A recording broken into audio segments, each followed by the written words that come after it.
Mr. Julian, seconded by Mr. Pilon, moves for leave to introduce a bill entitled An Act to Amend the Canada Transportation Act, Railway Noise and Vibration Control.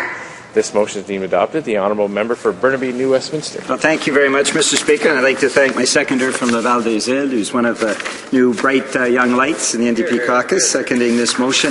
Now, Mr. Speaker, as you well know, in many parts of the country, we have rail yards in urban areas where there are excessive, noisy activities in the evening. We're talking about idling of diesel engines, shunting, and extended whistle blowing.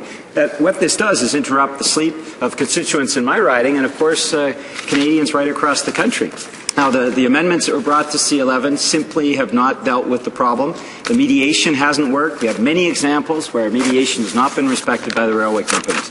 So I'm bringing forward this legislation so that there is a very, very clear guidelines about what rail companies can do at the middle of the night in urban areas.